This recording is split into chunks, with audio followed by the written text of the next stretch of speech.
자, 여러분 안녕하세요. 홍진범입니다. 자, 이번 2022년도 1월 달에 시행한 회차입니다. 문제 풀이 및 해설을 한번 시작해 보도록 하겠습니다. 자, 재무회계 관련된 문제 1번부터 40번까지 한번 시작을 하도록 하고요. 재무회계는 70점 이상이어야지만 합격합니다. 그러니까 평균 70점 이상이 아닌 세무회계 합쳐서 재무회계 70점 이상, 세무회계 70점 이상인 경우 합격할 수가 있고, 사실 이제 항상 얘기하지만 제일 상위 자격증이 재경관리사, 그 다음에 제일 하위 자격증이 회계관리 2급이에요. 근데 그 중간 자격증이 회계관리 1급인데 이 회계관리 1급이 참 애매한 자격증 중에 하나입니다. 왜냐면은 뭘 회계관리 1급을 해. 차라리 그냥 재경관리사 해서 재경관리사 합격해. 근데 회계관리 1급은 좀 어렵네요. 회계관리 2급부터 해야 되겠네요. 막 그런 느낌이 좀 세는 자격증이기 때문에 좀 애매해요, 사실. 보기 때문에. 근데 이제 회계관리 1급을 이제 준비를 해놓으면은 재경관리사 할 때는 그래도 도움은 많이 될 거고요. 특히 세무회계 쪽이 도움이 좀 많이 될 거예요. 그렇기 때문에 회계관리 1급을 보시는 분들은 꼭 재경관리사까지 꼭 도전을 해서 꼭 합격을 꼭 하시길 바랍니다.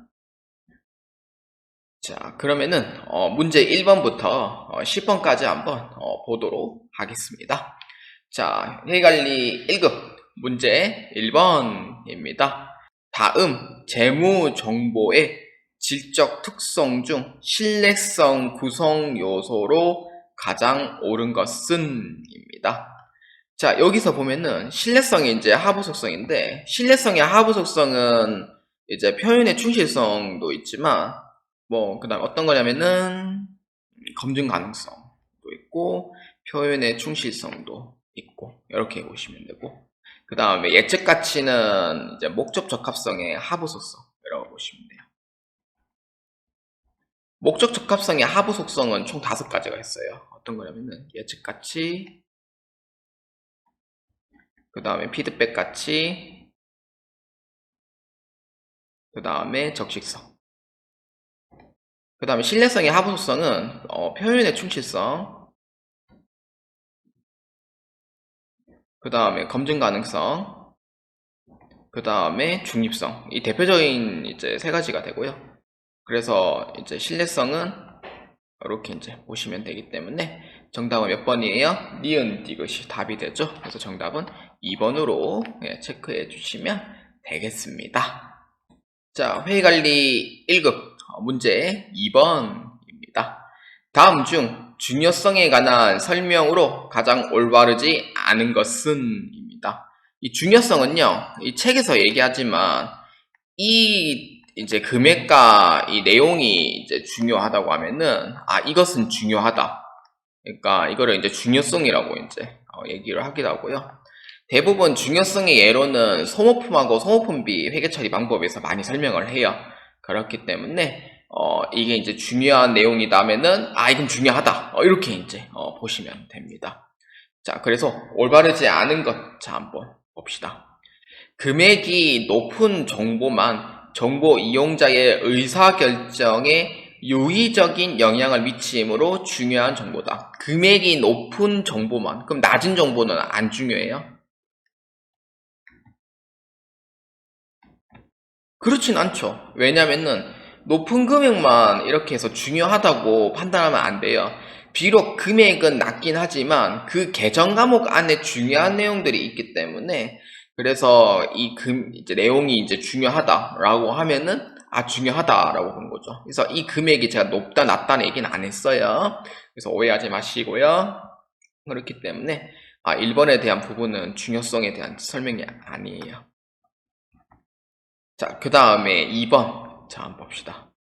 정보의 성격 자체만으로도 중요한 정보가 될 수 있다. 그러니까 정보의 성격, 그러니까 내용을 뜻하죠. 그러니까 중요한 정보가 될 수 있는 거는 맞아요. 예를 들어서 중요한 정보가 될 수 있다. 성격은 예를 들어서 단기 매매 증권이 요새 2차전지 유행하잖아요. 그러면 2차전지다, AI다, 그런 유행하잖아요. 그런 것 자체의 성격만으로도 중요한 정보가 될 수 있다는 것도 사실상 맞고요. 근데 사실 안 중요한 것도 있겠지만 우리가 이제 의사결정을 할 때는 이게 중요한 내용이면 진짜 중요한 거예요. 그래서 중요성에 대한 내용이 맞고요. 그 다음에 3번. 중요성은 회계 항목이 정보로 제공되기 위한 최소한의 요건이다. 맞죠? 최소한 요건. 맞아요. 회계 항목이 정보로 제공되기 위한 최소한의 요건. 맞죠? 그 다음에 4번. 특정 정보가 정보 이용자의 의사결정에 영향을 미칠 수 있다면 그 정보는 중요하다. 맞죠? 의사결정에 영향을 미치면 이건 중요한 정보예요. 그렇기 때문에 2번, 3번, 4번은 맞다라고 보시면 됩니다. 그래서 이에 해당하는 정답 몇 번입니까? 1번으로 체크해 주시면 되겠습니다. 자, 회의관리 1급 문제 3번입니다. 주식회사 3일에 2021년 손익계산서상 이자 비용은 20만원이며 이 중 15만원을 현금으로 지급합니다.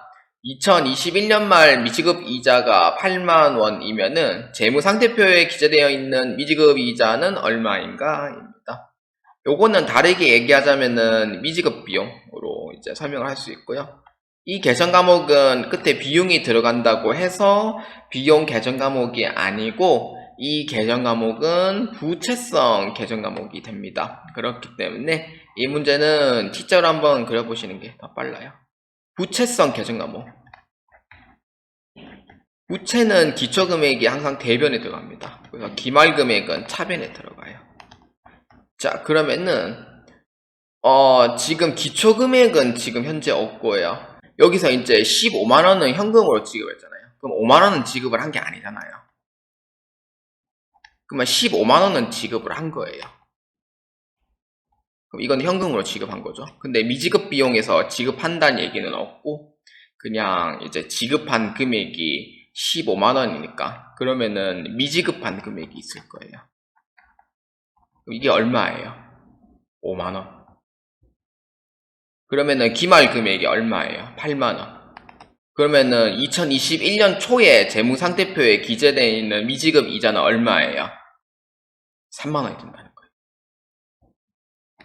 근데 아까는 제가 기초가 없다고 제가 가정했는데 문제에서 이제 보니까 기초에 재무상태표에 기재되어 있는 게 있구나 라고 이제 보면 돼요. 그럼 기초는 3만원, 그 다음에 지급 안 한 게 5만원, 지급한 금액은 없다는 뜻이 돼요. 그러면 그럼 정답 몇 번이에요? 3번으로 체크해 주시면 되겠습니다. 그러니까 현금 지급을 한 건데 미지급 이자를 뭐 지급했다는 얘기는 없는 거예요. 그래서 지급이 0이라는 거 꼭 오해하지 않도록 해주시길 바랍니다. 자, 회의관리 1급 문제 4번입니다. 다음 중 재무상태표의 작성 기준에 관한 설명으로 가장 옳은 것입니다. 작성 기준입니다. 자, 1번입니다. 자산과 부채는 원칙적으로 상계하여 표시한다. 자산 부채는 상계돼요? 안 되죠. 상계금지 원칙이죠. 그래서 1번은 틀렸다라고 보시면 돼요. 그 다음에 2번입니다. 재무상태표에 기재하는 자산과 부채는 유동성이 작은 항목부터 배열하는 것을 원칙한다. 작은 거예요? 아니죠. 현금화가 가장 높은 항목부터 작성을 하는 거죠. 그래서 2번은 또 틀렸어요. 그 다음에 3번. 자산과 부채는 1년 기준으로 하여 유동자산 또는 비유동자산, 유동부채 또는 비유동부채로 구분하는 것을 원칙한다. 구분계산의 원칙이잖아요. 그래서 3번에 대한 부분은 맞아요. 그래서 4번 맞아요. 맞네. 맞다. 이렇게 보시면 되고 그 다음에 4번 재무상태표는 자산, 부채, 자본, 수익, 비용으로 구분하여 표시한다. 수익, 비용은 손익계산서잖아요. 재무상태표는 자산, 부채, 자본만 해당이 돼요. 그래서 이 부분이 틀렸죠. 그래서 1번하고 2번하고 4번은 틀렸고요. 그래서 옳은 것은 3번으로 체크해 주시면 되겠습니다. 회계관리 1급 문제 5번입니다. 다음 중 재무제표 정보 특성에 관한 설명으로 가장 올바르지 않은 것은 입니다. 재무제표 정보의 특성이에요. 자, 한번 봅시다. 자, 1번. 재무제표는 화폐 단위로 측정된 정보를 제공한다. 맞죠? 화폐 단위로 제공을 측정하는 게 맞아요. 그러니까 금액으로 해가지고 뭐 원 단위, 1,000원 단위, 뭐 100만원 단위 해가지고 측정을 해서 제공을 하는 게 맞다. 이렇게 보시면 되고, 그 다음에 2번. 재무제표는 대부분 과거에 발생한 거래나 사건에 대한 정보를 나타낸다. 근데 5번에 대한 부분은 대부분이라고 되어 있는데, 사실상 이게 100%다 과거가 아닌 게 뭐냐면은 약간 추측을 해서 좀 기입을 해야 되는 게 좀 몇 개 있거든요. 대표적인 게 퇴직급여 충당부채. 그러다 보니까 전부 다 과거에라는 얘기를 못 써요. 그렇기 때문에 추측을 해서 기입을 해서 약간 미래에 좀 미리 정립을 좀 해놓는 그런 것도 좀 있다 보니까 사실상 대부분이라고 얘기를 하는 거고, 이 내용 자체가 그렇게 중요한 내용은 아닙니다. 이게 중요하지. 과거에 발생한 거래나 사건입니다. 그래서 2번은 맞다라고 보시면 됩니다. 그래서 3번. 그래서 이제 재무제표는 추정에 의한 측정치도 포함하고 있다. 맞죠? 그래서 추측도 이제 원래 추측은 안 되지만 근데 일부는 추측을 허용하고 있죠. 그래서 기입이 가능하다라고 보시면 돼요. 그래서 3번에 대한 내용은 맞다라고 보시면 되고, 그러면은 4번이 틀린 거예요. 자, 4번 볼까요? 재무제표는 산업 또는 경제 전반에 관한 정보를 제공한다. 우리는 이거는 꼭 아셔야 될 것 같아요. 회계는 우리는 금액을 이제 작성을 하고 기록을 하는 그런 쪽이지, 약간 좀 뭐라 해야 되지? 약간 회사의 그런 뭐 전망, 뭐 그런 기대, 뭐 그런 뭐 걱정, 뭐 그 다음에 세계 경제, 뭐 그런 뭐 한국 경제, 뭐 이런 것까지는 솔직히 회계랑은 아무 관계가 없어요. 이거는 어느 쪽이냐면은 우리 경영 쪽에 이제 해당되는 부분이죠. 우리 회계하고 경영은 똑같긴 하지만 회계 쪽은 우리가 하는 쪽은 금액 작성하는 기록 쪽이에요. 그래서 회사가 미래 전망이 어떨지, 그러니까 이런 것까지는 걱정할 필요가 없다는 거예요. 우리는 회계에 있는 장부만 기록을 잘하면 돼요. 그래서 4번에 대한 얘기는 맞을까요? 아니죠. 4번에 대한 얘기는 틀렸다라고 보시면 돼요. 그래서 재무제표 정보 특성도 아니기 때문에, 그래서 정답은 4번으로 체크해 주시면 되겠습니다. 자, 회의관리 1급 문제 6번입니다. 다음은 유동자산에 속하는 계정들의 잔액이다. 재무상태표의 당자자산으로 계상될 금액은 얼마인가? 입니다. 당자자산으로 계상될 금액. 당자자산이 어떤 거인지 알아야 되겠죠? 어떤 거냐? 현금 및 현금성 자산, 그다음 매출 채권. 그러니까 현금과 관련되어 있는 자산이 당자자산으로 보시면 돼요. 그래서 단기대여금, 그 다음에 성급비용까지는 당자자산으로 보시면 돼요. 그리고 상품하고 제품돼 있잖아요. 상품하고 제품은 당자자산이 아닌 얘네들은 재고자산이에요. 그렇기 때문에 당자자산이 아닌 거죠. 그렇기 때문에 이 부분은 제외하고 한번 계산을 한번 해보도록 하겠습니다. 자, 계산기를 꺼내주고 계산해 주시면 돼요. 그 다음에 이렇게. 그럼 총 얼마예요? 총 70만원이 되죠. 그러면 현재 당자자산에 해당하는 총액은 얼마입니까? 라고 물어보면은 70만원입니다 라고 물어보시면 돼요. 그래서 정답은 2번으로 체크해 주시면 되겠습니다. 자, 회의관리 1급 문제 7번입니다. 다음의 거래를 회계 처리할 경우 대변에 나타날 계정 과목으로 가장 옳은 것은 입니다. 대변입니다. 자, 1번 한번 볼까요? 상품 60만원을 매입하고 대금은 당자 수표를 발행하여 지급하다 입니다. 상품 60만원 매입을 했죠. 당자 수표 발행해서 지급을 했어요. 그러면은 회계 처리 한번 해보면 되죠. 자, 상품이 들어왔어요. 내 재산이 들어온 거죠. 그래서 상품 60만원으로 이렇게 처리합니다. 자산이 증가죠. 내 재산이 들어오면은 자산의 증가로 처리하시면 돼요. 그 다음에 당좌 수표를 발행하여 지급하다 라고 되어 있잖아요. 수표를 내가 현금 대신 준 거잖아요. 그럼 내 돈이 나가요, 들어가요? 그렇죠. 돈이 나가는 거죠. 그렇기 때문에 당좌 예금으로 처리하시면 돼요. 자산의 감소죠. 내 돈이 나간 거는 자산의 감소로 처리하시면 돼요. 60만원입니다. 그러면은 여기 계정 과목에 당좌 예금이 들어가 있는 것을 확인할 수가 있습니다. 그럼 1번은 틀렸다. 이렇게 보시면 되고, 그 다음에 이제 당좌 예금 잔액은 30만원이고 당좌 차월 계약 한도액은 100만원이다.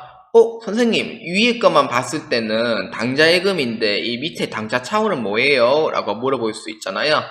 이게 어떤 건지 한번 설명해 볼게요. 그럼 회계처는 이게 아니에요. 자, 어떤 경우냐면은 약간 좀 마이너스 통장이라고 생각하시면 돼요. 마이너스 통장은 내 돈이에요? 남의 돈이에요? 남의 돈이에요. 그렇기 때문에 이건 어떤 경우냐면은 당좌 수표에 이제 잔액이 부족한 경우, 이때 당좌 차월 계약을 맺는데, 이때 당좌 차월 계약은 약간 대출금으로 취급한다고 생각하시면 돼요.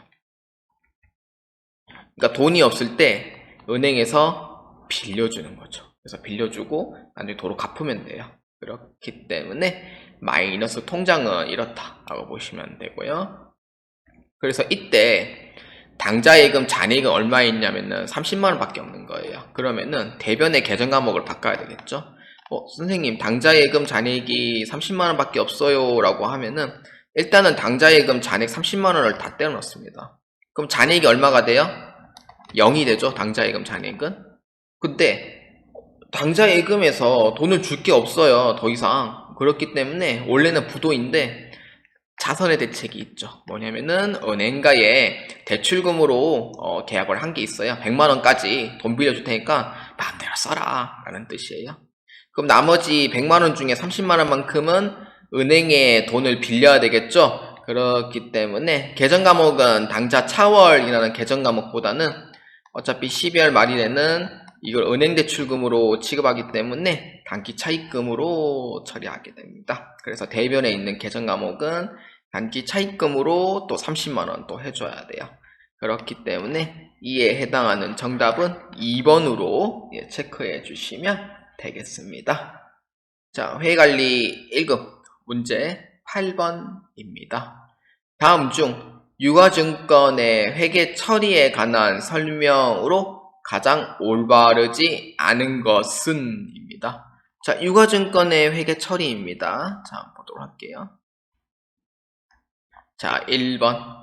단기 매매 증권은 주로 단기간 내에 매매 차익을 목적으로 취득한 유가증권으로서 매수 매도가 적극적이고 빈번하게 이루어지는 것을 말하며 유동자산으로 분류한다. 맞죠? 자, 2번은 보고기간 종료 일로부터 1년 이내에 만기가 도래하거나 매도 등에 의하여 처분할 것이 거의 확실하다. 그러니까 거의다, 뭐 90% 이상이다 라고 이제 보는 거죠. 그래서 확실한 경우에는 유동자산으로 분류한다 라고 돼 있어요. 유동자산으로 분류하는 건 가능합니다. 왜냐하면은 1년 이내에 이제 만기가 도래한다고 되어 있고요. 그리고 매도가 이제 거의 확실하다라고 했기 때문에 매도하는 증권을 유동자산으로 놔둬주시면 돼요. 그렇기 때문에 이러한 부분에 대한 분류 변경은 가능하다라고 보시면 되고요. 그 다음에 3번. 보고기간 종료일로부터 1년 내에 만기가 도래하는 만기 보유 증권은 유동자산으로 분류한다 입니다. 1년 이내에 이제 만기가 이제 도래를 하잖아요. 그 만기 보유 증권은 유동자산으로 분류를 하는 게 맞아요. 그러니까 1년 이내니까 당연히. 그러니까 1년 이내가 이제 되는 부분에서는 이제 유동으로 이제 취급을 해야 한다는 거죠. 그런 부분이고, 그 다음에 4번. 유의적인 영향력을 행사하고 있는 지분법 적용 투자 주식은 유동자산으로 분류한다. 유동자산 못 돼요. 지분법은 무조건 투자자산만 해당이 됩니다. 그렇기 때문에 4번이 틀렸다라고 보시면 돼요. 그래서 정답은 4번으로 체크해 주시면 되겠습니다. 자, 회의관리 1급 문제 9번입니다. 매출 채권 등의 양도 및 할인에 관한 설명으로 가장 올바르지 않은 것은 입니다. 양도 및 할인입니다. 자, 1번.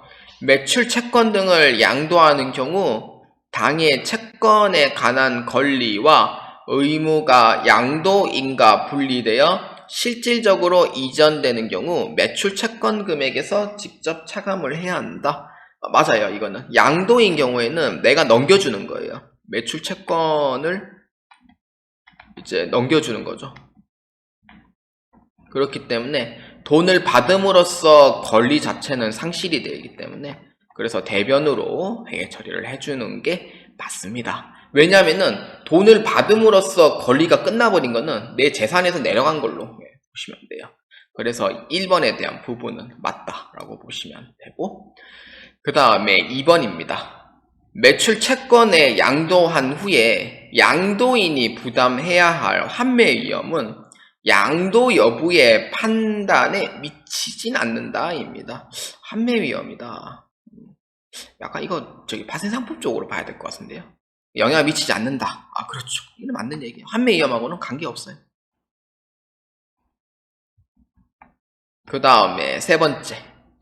매출 채권을 담보로 제공하고 자금을 융통하는 경우 새로운 차입금을 계상하고 매출 채권은 제거하지 않는다. 담보 같은 경우에는요, 원래 담보는 회계 처리가 없어요. 매출 채권은 제거 안 해요. 왜냐하면 이 담보로 지고 있기 때문에. 그러니까 우리가 주택담보대출할 때도 주택을 팔거나 그러진 않잖아요. 담보로 내놓잖아요. 그럴 때는 계정과목을 대변의 단기 차입금으로 회계 처리를 해요. 그러니까 원래는 매출 채권 제거를 해야 되는 경우는 양도인 경우에 이제 해당이 되고요. 양도는 매출 채권 자체를 제거를 해줘야 되는 게 맞고, 근데 담보는 제거할 필요가 없어요. 이건 지고 있는 거고, 그 지고 있는 돈을 내가 돈을 땡겨 받은 거고, 그 돈을 땡겨 받았는데 못 갚을 경우에 그 매출 채권으로 제거를 하겠다는 의지가 돼요. 그래서 단기 차입금으로 처리하고 차변의 보통예금으로 처리합니다. 선이자 없다고 가정할게요. 이렇게 처리하는 거. 3번에 대한 얘기는 맞다라고 보시면 돼요. 담보는 외상매출금이나 바드럼에서는 제거되진 않아요. 현재는. 왜냐하면 지고 있는 상황이고, 그래서 그 돈을 못 갚을 때 이제 제거를 하는 거예요. 그래서 정답은 4번밖에 없겠네요. 자, 4번 한번 봅시다. 어음상의 매출 채권을 금융기관 등에 할인하는 경우 상환 청구권이 존재하므로 항상 차익거래로 처리한다. 이건 아니에요. 왜냐하면은 그 계정과목이 매출 채권 그 처분 손실인데, 요거는 이제 수수료 목록이거든요. 그래서 차익거래가 아니에요, 이거는.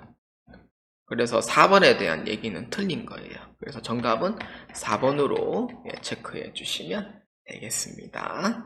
자, 회의관리 1급 문제 10번입니다. 다음 중 재고자산에 대한 설명으로 가장 올바르지 않은 것은 입니다. 자, 1번 한번 보겠습니다. 재고자산이란 정상적인 영업 과정에서 판매를 위하여 보유 중인 자산을 말한다. 그렇죠. 판매를 위하여 보유 중인 자산. 맞다라고 보시면 돼요. 그 다음에 2번. 정상적인 영업 과정에서 판매를 위하여 생산 중인 자산도 재고 자산에 포함한다. 그렇죠. 판매를 위하여 생산 중인 자산. 어떤 거예요? 원재료, 제공품, 제품. 요거는 이제 생산에 관련된 계정 과목들이에요. 그렇기 때문에 2번도 맞다라고 보시면 돼요. 자, 그 다음에 3번. 재료 원가나 노무 원가 중 비정상적으로 낭비된 부분, 비정상적이에요. 부대 비용으로 보고 재고자산 취득 원가에 포함한다. 여러분들 같으면은 비정상적으로 낭비를 했는데 이거를 원가에 포함을 시켜요? 판매도 안 되는데 이거는 포함시키면 안 되죠. 그렇기 때문에 3번에 대한 부분은 틀렸다 라고 보시면 돼요. 정상적으로 낭비된 부분은 라고 또 있을 수는 없겠지만 비정상적으로 낭비된 부분은 원가 포함 안 돼요. 왜냐하면 판매가 안 되는 부분이고 그러다 보니까 3번은 아닙니다. 그 다음에 4번 재고자산을 현재 장소에 이르게 하는데 발생한 기타 원가도 취득에 필요한 부대 비용으로 보고 재고자산 취득 원가에 포함한다. 그렇죠. 현재에 이르는 상태에서 이제 필요한 부대 비용으로 보고 취득 원가 포함하는 건 맞습니다. 왜냐하면은 이제 내가 구매를 하거나 판매를 위해서 현재 상태로 이르게 하는데도 들어가 있는 비용들도 다 포함을 하는 거죠. 부대 비용으로서. 그렇기 때문에 4번에 대한 내용은 맞습니다. 그러면은 몇 번이 틀렸냐? 3번이 틀렸다는 거죠. 비정상적인 부분은 절대 원가로 취급할 수가 없습니다.